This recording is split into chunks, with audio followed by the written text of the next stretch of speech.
isn't it? Just was amazed at the sun shining on the way in this morning. So we are here at Unity of Springfield, and this is our Sunday morning adult education class, and it is the 6th, June 6th. Does anyone else feel like it's the 4th? It's June 4th. What did I just see on my phone? It's 9:16, that's what I saw. So it is June 4th, not to make anyone think they're in a time warp.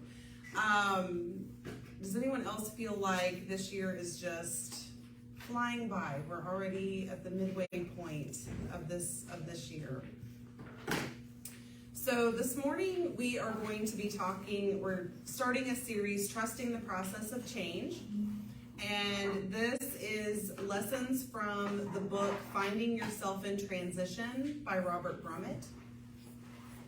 And for anyone who likes to know what the books look like, there's 2 different covers that I found online. I do a lot of Kindle reading, so mine wasn't a physical copy, but if you look it up, you'll find both of these covers. They're the same book, just a reprint.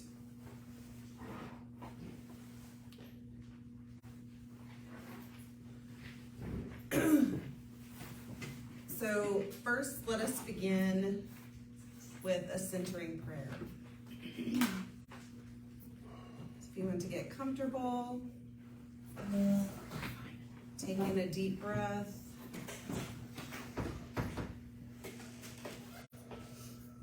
Take in another deep breath and release. As you continue to breathe, give thanks to the divine presence that flows through our lives. We say thank you, Spirit, for calling us to this place where we are open and receptive to discovering and exploring who we are as beloved children. We appreciate this opportunity to explore our lives and know you more. We acknowledge the wisdom and love of the living Christ in each of us. And so it is. All right, so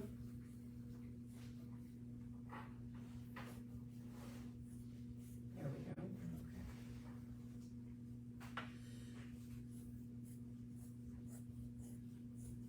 So we can all agree that a big part of life is change, right? Some people say it's the only constant in life is change.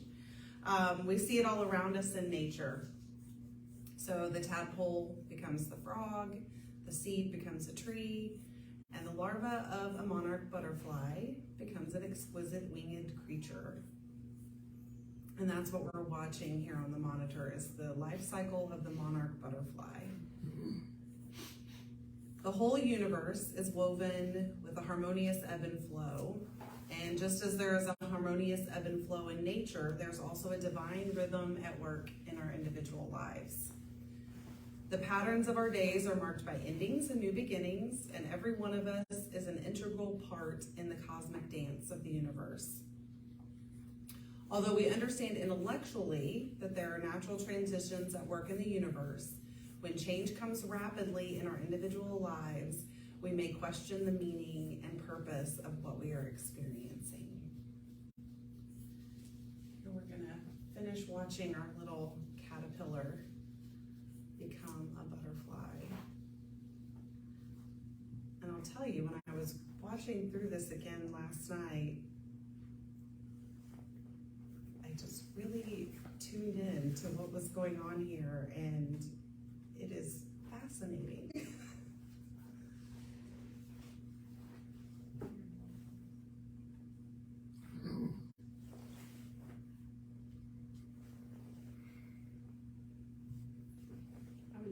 Maybe I shouldn't put pesticides on my plants when I get upset that bugs are eating them. Well, the monarchs, they only eat milkweed.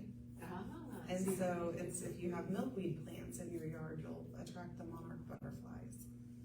I have to get some milkweed. Several dozen of those in my front yard. If anybody wants seeds for next year. Oh, I'll take some. Thank you.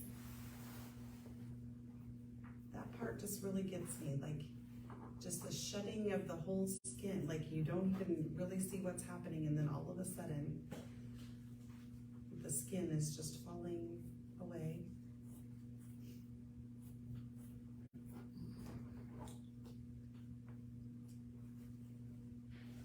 Keep these.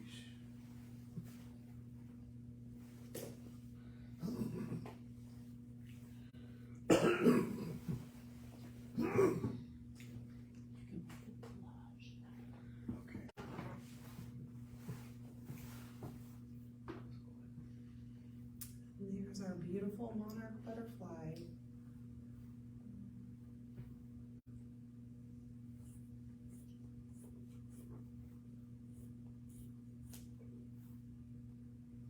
An interesting fact, if you try to help a monarch butterfly get out of his chrysalis, they won't be able to fly.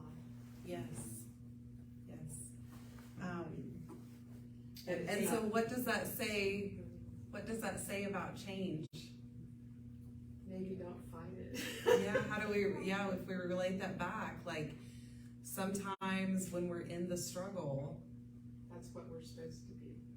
that's what makes us strong enough to withstand whatever's coming next, right? Or moves us into the place of being that we are headed towards, is maybe a better way to put it. It's interesting because they lay their eggs on the way north from Mexico, because they winter in Mexico.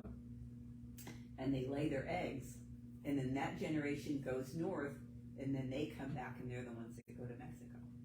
I know, it really is, if you guys have ever read things about the monarch butterflies in the past, like, It's amazing. it's like generational knowledge. The babies have never been where they end up going, and they make this very long distance flight to get to the breeding grounds. They come back.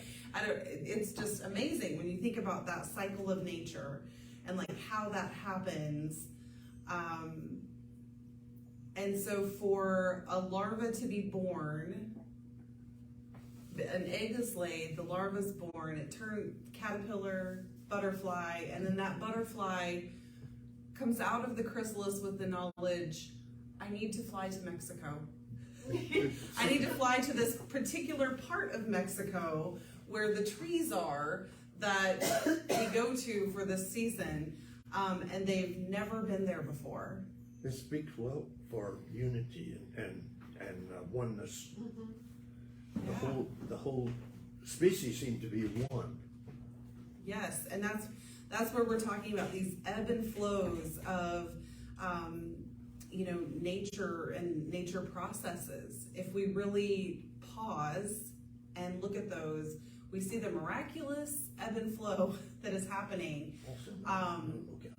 And then bringing that to ourselves, what we often maybe don't spend as much time noticing is that miraculous ebb and flow within our own lives or within humanity.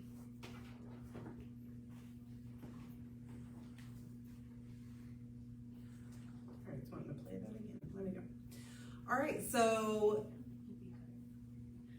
blessings within change. So just to kind of set us up here, think of a change that has blessed you or your family in the past 5 years.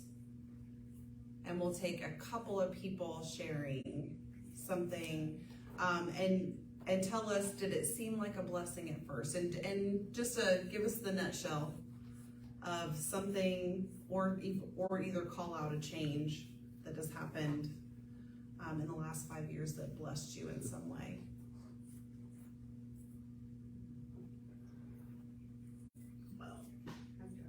Okay, I think the microphone is there. You'll do the microphone thing. Yeah, because the people online can't hear when we don't. Yeah. Can you hear me? Is it on? May have to turn it. Can you hear me now? There we go. So I got a retirement. Like, who would I be if I retired, right? So I fought it for a long time, and my boss even was pushing me that way because she had the replacement for me, right? And so it really didn't. But I tell you what, I don't miss my job at all. So I've been retired just a short time, and get to take care of the 4-year-old while his brother's being born, and just, you know, the blessings that come up. I went from being retired and not having to go to work every day. But boy, did I struggle with it. So I've had a big transition lately. Yeah. You know, and we think, you know, what's life going to be like? But, you know, God will bless every change. That's what I believe. So Nice. Yeah, retirement's a big transition. it is. Anybody else have a LB? Yeah, I had to go on dialysis about a year ago. And I found it's an interesting situation when the machine keeps you alive. And you don't think about it, but it's quite a change. And I haven't quite figured out what the purpose is. But anyway, that's it. So there's got to be a reason, but I don't know what it is. So that's when it sounds like there's a trust that there's a blessing in there somewhere. Hope so. Thank you, John, for doing that. Well, I had property in Tulsa that was rented, and it changed hands without me knowing it. I was supposed to have given permission according to the people that had the contract. And then the guy that was there didn't pay his rent, and I found out what was going on. And so I was in the process of trying to figure out what to do. And I could only get like $30,000 for the house. In the meanwhile, before the process got any further, he caught the house on fire. And so I collected the insurance, which was about $22,000 more than what I could have sold it for. And then, but I still had this burnout property. And then the city was saying, they sent me a bill for $6,000 for cleanup, which was supposed to be about $1,500. And I'm like, And I just kept going back to God has my back. Because I didn't know what to do, and it's a long way over there, and we probably made 7 or 8 trips over there. And then he caught it on fire again. And so then the city was like, well, it's going to be $10,000 probably to demolish it. And I'm still like, God has my back.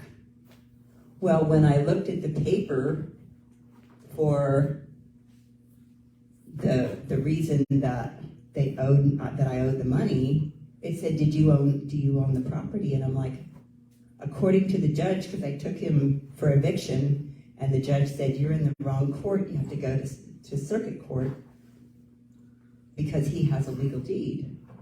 And so I filled the paperwork out, and at that time, as I was filling the paperwork out, I realized, oh my gosh, no, I don't own the property. And so I stated that, and I stated they should go after the person that had the deed, which nobody had ever seen except me and him. I have not heard from them since. I was able to sell the house as is, and the guy actually filed it about 20 hours before I would have had to go to Tulsa for the demolition hearing. So they had to stop that hearing, and it was just like, at the time, it was like the worst thing that could have happened. But it ended up amazing. My house is paid off, my car is paid off. I'm going to England for my birthday. I'm able to hire somebody to pull poison ivy. He's been pulling poison ivy all week. Who happened to have just quit his job that he was gone for a year. And so it's like everything is just incredible. And at the time, it was really hard going through, and I just had to, the only thing I could hold on to is God has my back. And it's cool when God has your back. Yes, thank you guys for sharing. So change, especially deep or sudden or unexpected change, challenges us. and sometimes even shatters the meaning and understanding that we've created to make sense out of life. We've developed our meanings as roadmaps of reality to guide us through the journey of life, and they're part of the paradigm which patterns our perceptions and our understanding. So change often takes us into new territory where old maps are no longer sufficient. To many, such an experience feels almost worse than death itself, right? Have you had those moments of change where it's like you know you're not, but you think, oh my God, I'm gonna die. This is gonna kill me. This is gonna be the one. It's just gonna do me in. But change is a type of death, right? And we talk about this in lots of Unity teachings, because it's a death to an old way of living. It's a death to an old way of being. It's dying to the old. And that's one of the defining characteristics of what we call growth, spiritual growth, personal growth. So to live is to grow is to change, and to change is to die to the old. And in Unity, we talk about this concept as the metaphysical interpretation of the crucifixion. So in the Revealing Word, Charles Fillmore says, the crucifixion is the crossing out in consciousness of errors that have become fixed states of mind. Think about that again. The crossing out in consciousness of errors that have become fixed states of mind. And in the atom smashing power of the mind, he says, this is when you need to realize that you are passing through a transforming process that will be followed by a resurrection of all that is worth saving. So, this quote up here, die each moment so that you are renewed each moment.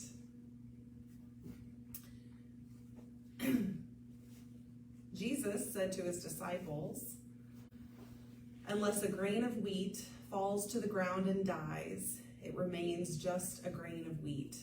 But if it dies, it produces much fruit. So someone tell me, what does that scripture mean to you? What does that say to you?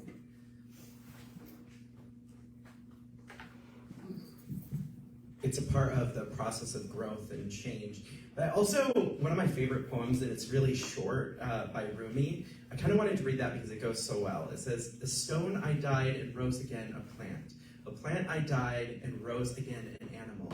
I died an animal and was born a man. Why should I fear? What have I lost by death? And that's one of my absolute favorite poems. So,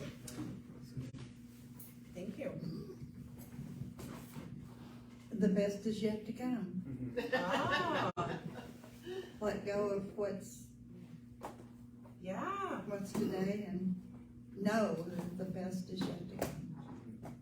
Right, because sometimes we don't know when we're holding on.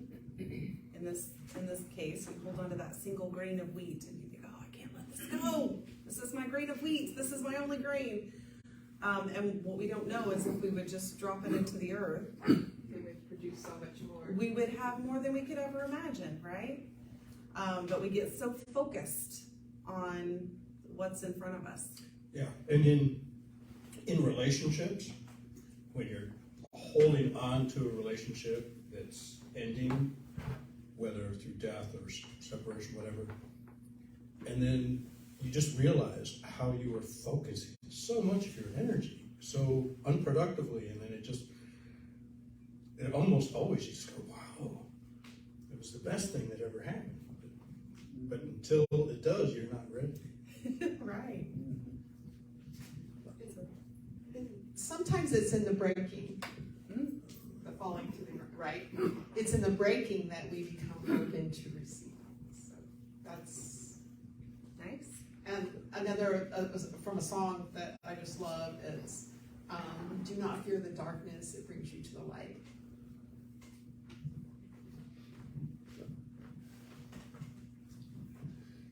this seems to be a universal principle that can be applied at any level you like, from the physical clear up through the spiritual, metaphysical, any place you want to look at it. The old has to go before the new can come. So that's all he was talking about. Okay.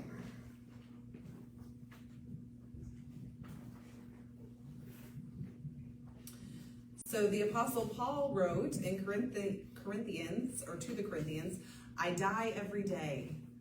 And so many of us today are living in an accelerated pattern of growth and change, and like Paul, we're dying daily. He talks about many of us, many in this culture, also fearing death. And this fear of death or fear of change is really a fear of life itself. If we think in this concept that we must die daily, you must die to the old to become the new, then your fear of death is fear of living, truly living. And to be fully alive, we must be willing to be changed. You have to be willing to change and change in the moment, daily, weekly, monthly, every year. There's, all of those cycles of change happening. And we have to remember how to surrender to the moment without resistance and be willing to die daily. Otherwise, we are resisting life. So I was going to say, talk to me about that. What comes up for you So in that? a slightly different thing on that is that we're creatures of habit. And if something doesn't push us out of that, just the habit of what we do all the time, and some of them are positive, but still, if we don't stop, then we're not consciously co-creating.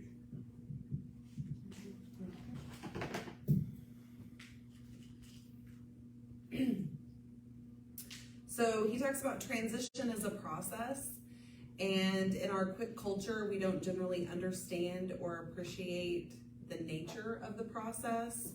And so he talks about, people who lived in cultures that were maybe more primitive or more, even still today, places where livelihoods are determined by the patterns of nature. So he says, those who lived in cultures more attuned to nature understood and lived life as a process.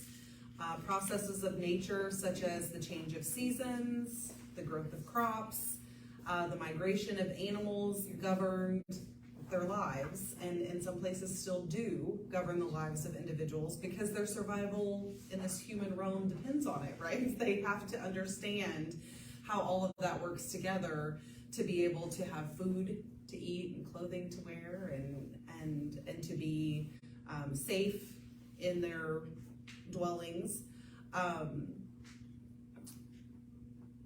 And so what has happened for us, as he says, is in our modern Western culture, we're just less attuned to nature than we are to the clock and the calendar.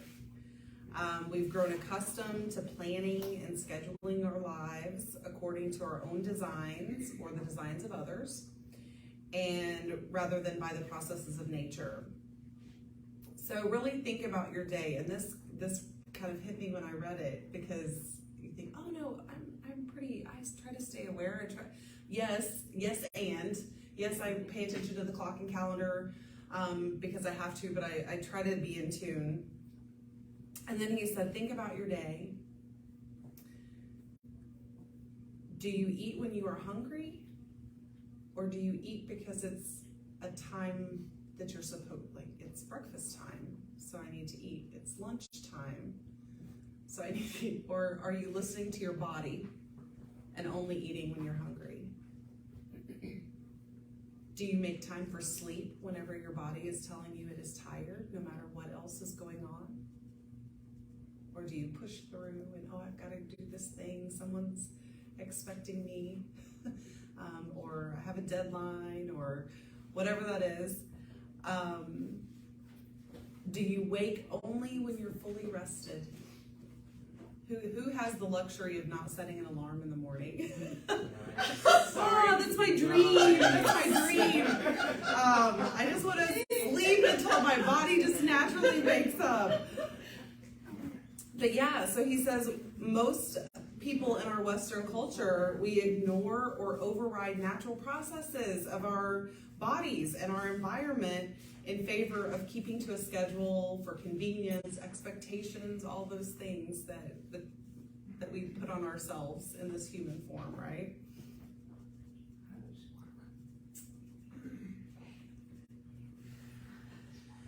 And he says that this mechanized world has led us to a mechanistic paradigm, that's a mouthful, leading to the need for us to feel useful or productive, right?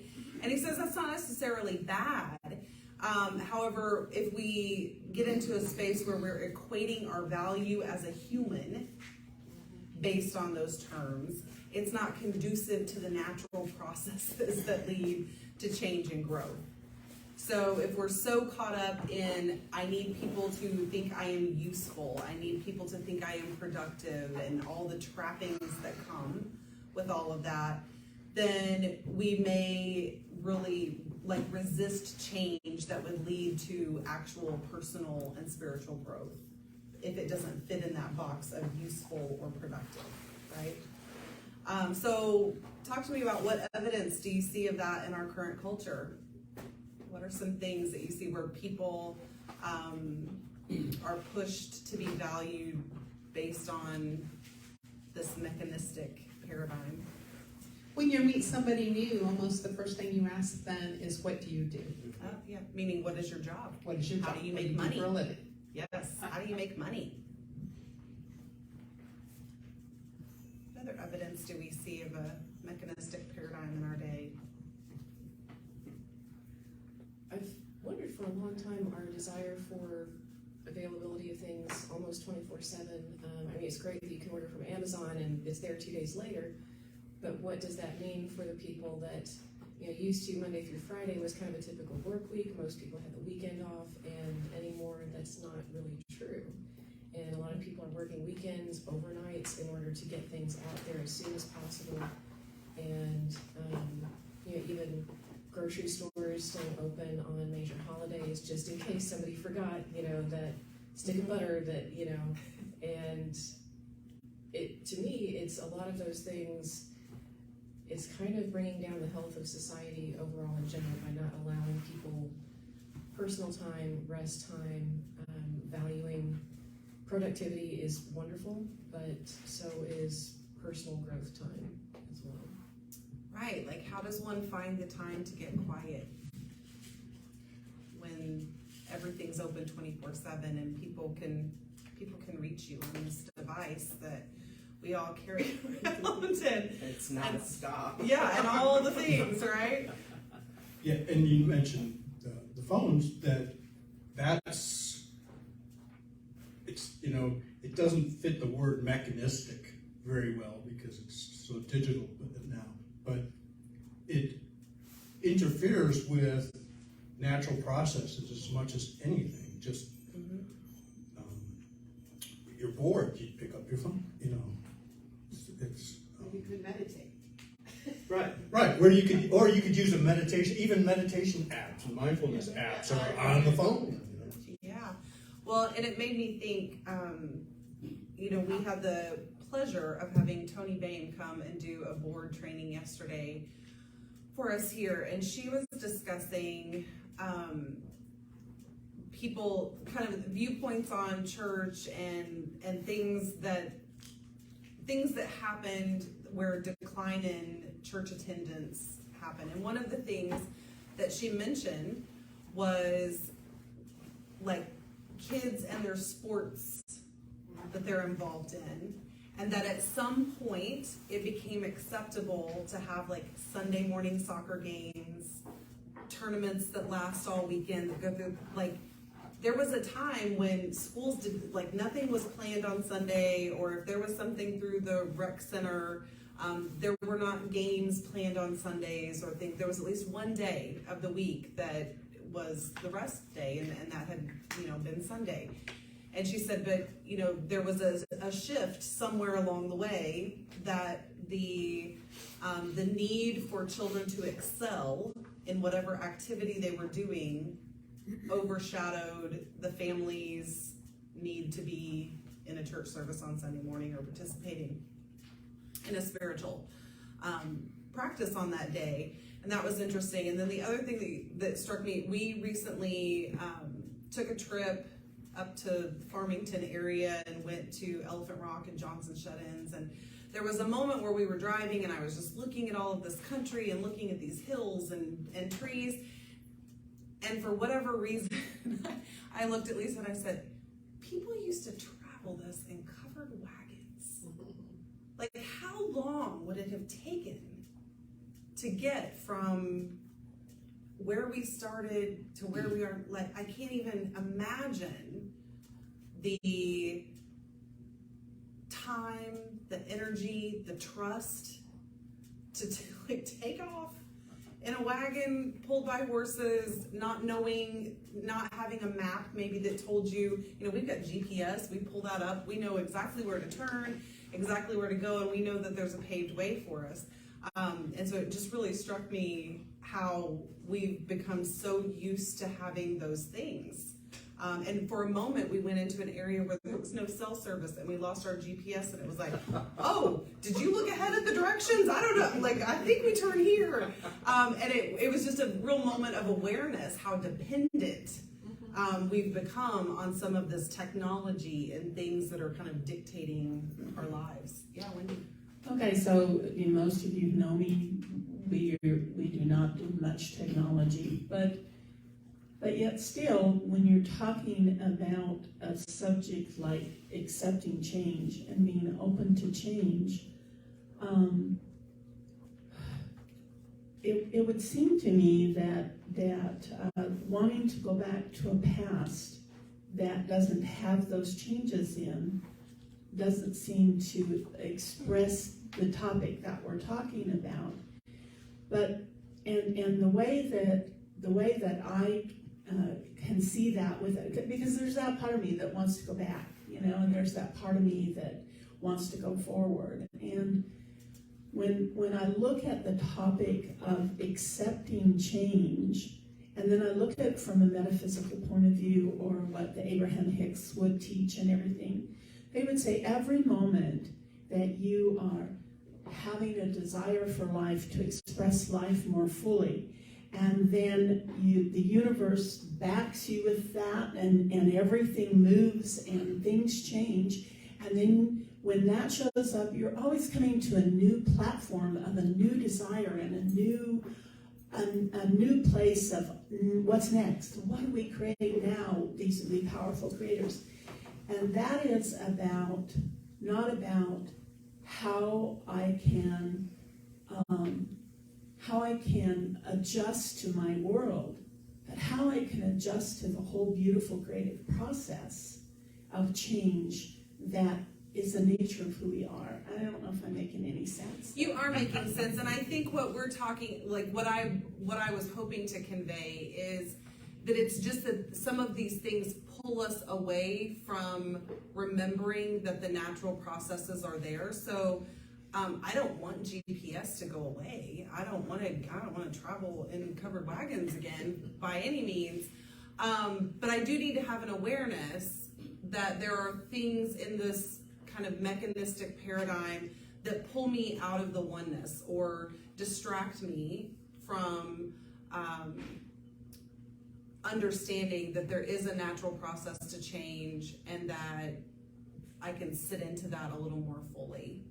Just before you change really quickly, I come from Utah. That's where I was raised and born, and it is about a half hour to go from Salt Lake City to Ogden. And my great grandmother, it took 3 days in a covered wagon. I'm telling you, I wasn't built for that world, that's for sure. I know this about myself. 30 minutes in, I would have been like, I'm hot, there's bugs. Like, I like camping, I like being outside, but not, But you I would don't have want to been, toil. How you about would that? have been in that time and space. Probably. So it would have been different. But I don't want any, I don't want any time travel. How about that? No thank you to time travel, my current me in that space, no thank you. So then he goes on to say, working effectively with any process requires that we're willing to trust the divine wisdom and order inherent within the process. And that when we try to force our personal will on a process, it usually is counterproductive and could be actually damaging to us or others. And so, he says, for example, trying to force a flower to blossom before it's ready, you may actually kill the plant if you're trying to do that too hard. And that transition is a process. So if we treat it mechanically, we may fail to learn from its teaching and to gain the strength and the wisdom that the experience was brought forth for us to gain. So we might unwittingly do damage to ourselves or others, and that's damage is another term that I don't know, so don't get caught up in that, but just that we may remain in error thinking. That's probably a better way to say that. And that by understanding the nature of transition and to trust the divine order and wisdom inherent within, we are provided an opportunity to use that transition as a time of accelerated growth and learning.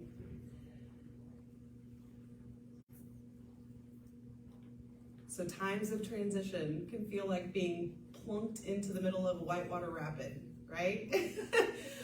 They can seem like dangerous times. You might feel things like fear and anxiety and all of those things that come with change, but they can also seem really exciting. Like feeling like, oh, this is really big, but I can do this, I've got this, or whatever those exciting, maybe just the adrenaline rush is exciting. So by moving through challenge or crisis, we can experience rapid progress in our spiritual growth. It might feel uncomfortable, but it's always meaningful, right? Sometimes we don't get that meaning right off the bat, kind of like LB's story, like there were things happening and it seemed like dark times, and then some of those dark moments were actually blessings in disguise that created the opportunity for something else to happen. So the old order of our life is disrupted, and our old way of being is disturbed. Sometimes even our sense of reality is challenged, but it's a wonderful time to gain strength and wisdom and experience spiritual breakthroughs or healings. So I just want people just kind of shout out, what are some emotions if you were suddenly the person in that kayak? What emotions? Just Yeah, fear.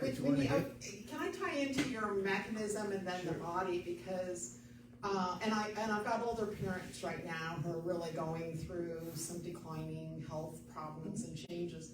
But Newton did, and then we've all just decided that the medical science, now Western is just looks at our body as a machine. So this heart valve needs to be fixed, or this, and if they can't see it on a screen, the test doesn't show anything, then you don't have it, and those kind of things. But if we can stop and actually listen to our body will tell us many times what's going on. And watching them and they're fighting, my mom was just so angry because they changed her appointment for about 2 months out. And so we've become so dependent. And so we've got to have this perfect body, but we really need to, at some point, accept the changes that come as life happens. And we slow down, I'm sure for a reason, maybe so we have more time to do something else. But, we're on that ride.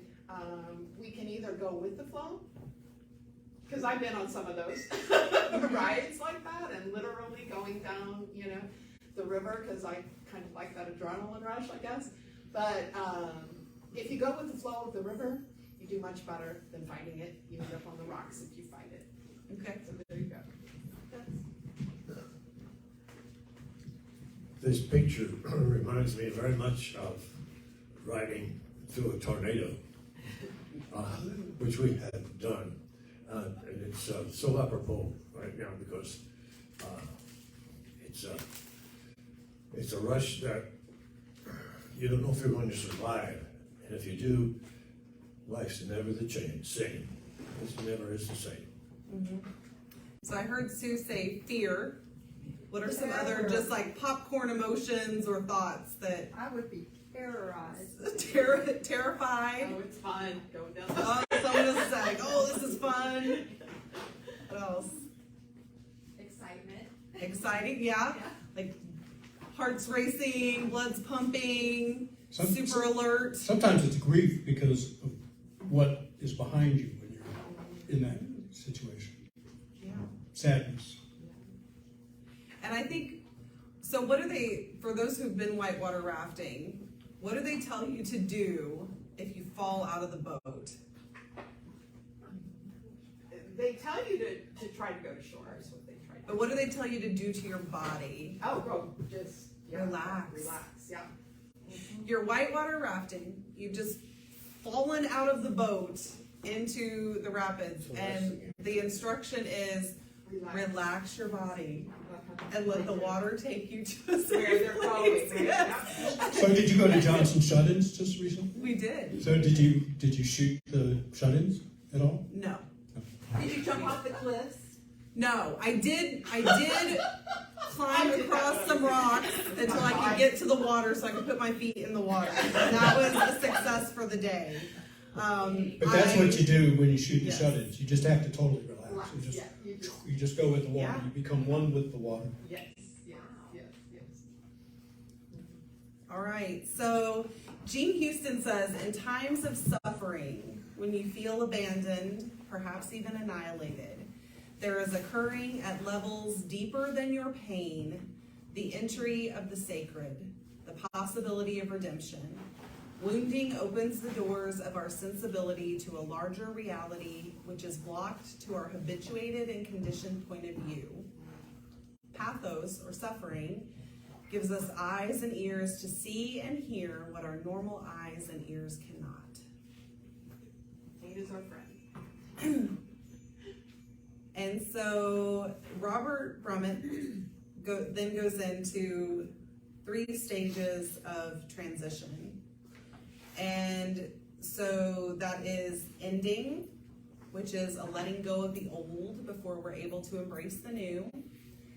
The void, when we shed the husk of our old identity or the false sense we've been conditioned to believe is me. And then a new beginning, where the external circumstances of our life reflects the internal transformation that's already taken place.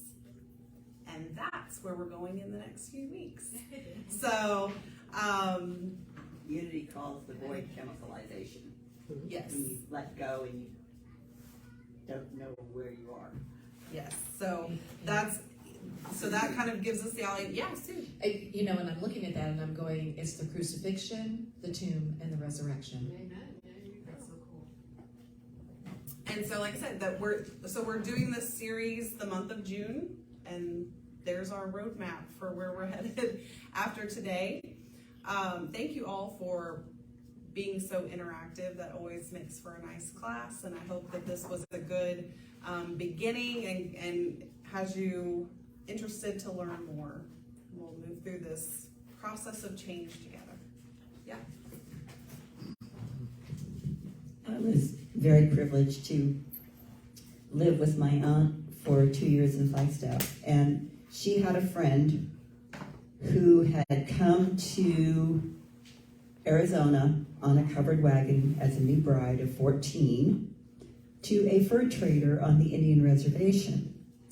And she would go with us, spring break, Christmas break, Thanksgiving, she would travel with us. And my aunt we would go out and so she would tell us, you know, we're here, we would get up in the morning and we'd have breakfast and we'd make it to that bluff in time to almost have dinner before it got dark. It would take them a month every year to go from their trading post on the reservation to Phoenix for their supplies.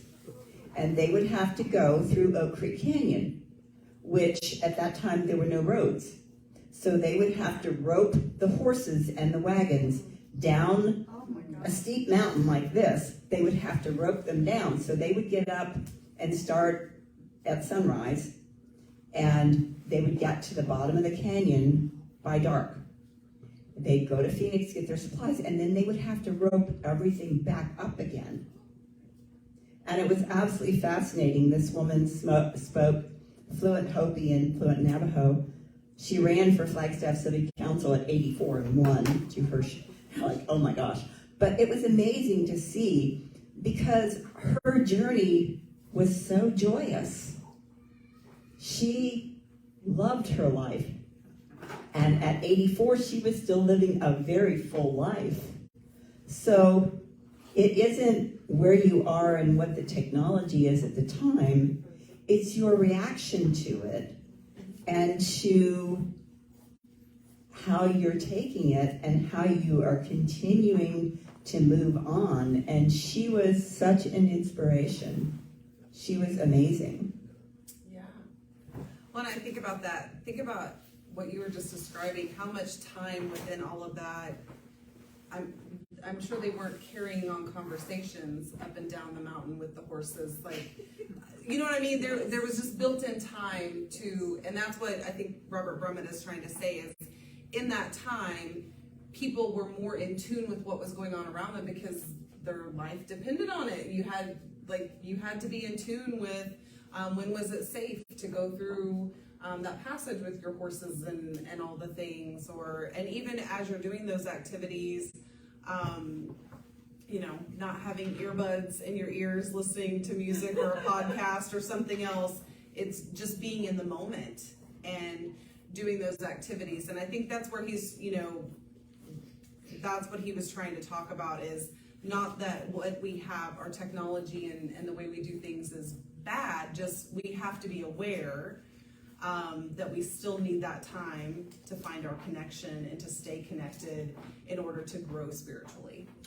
I had an example of these 3 stages of transition.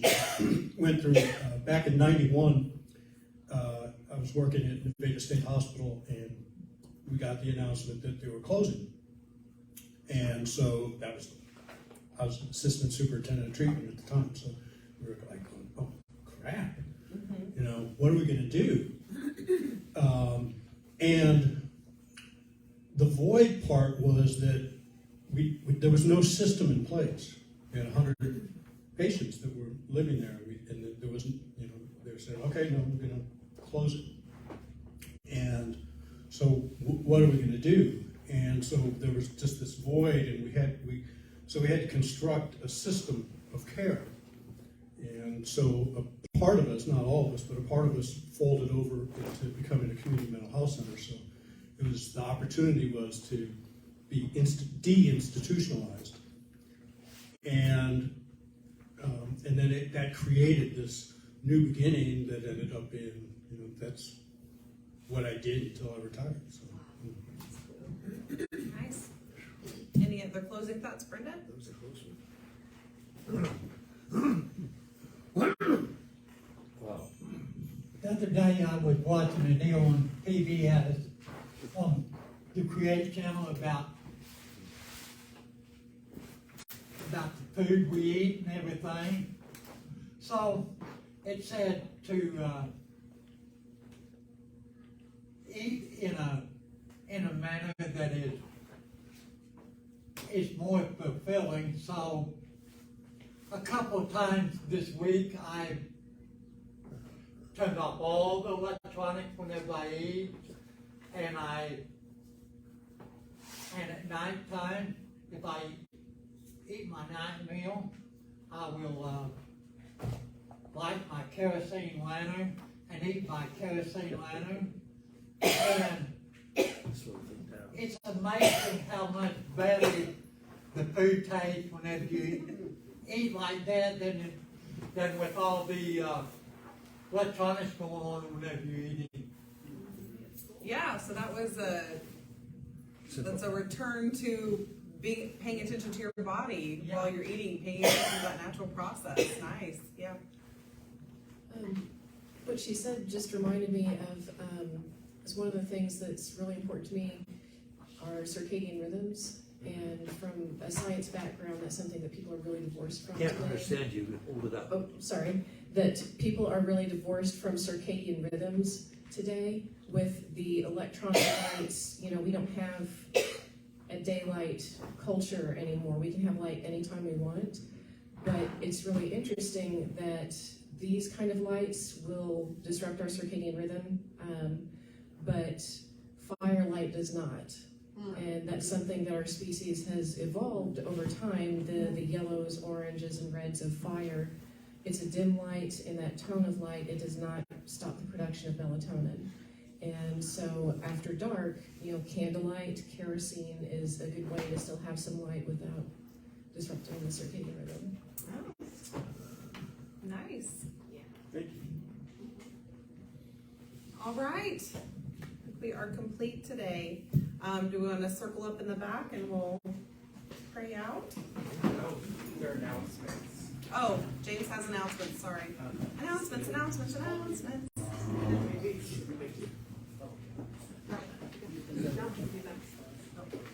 Oh, and I'll pass the basket too.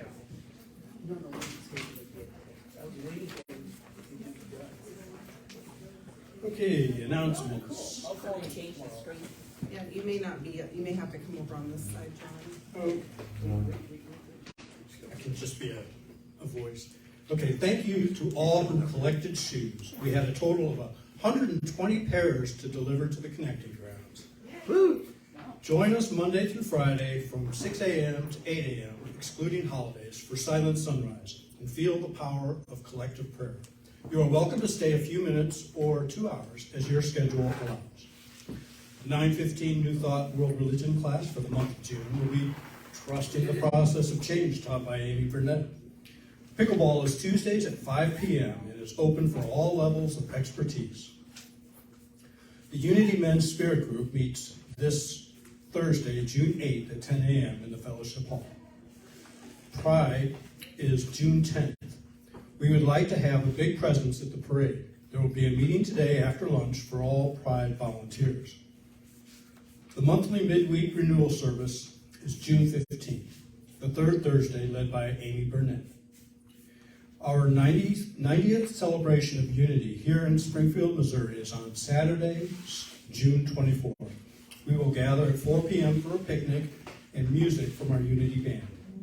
We are accepting items for door prizes, which will be given away every 15 minutes. Suggestions are gift certificates, gift items, plants, etc. Save the date.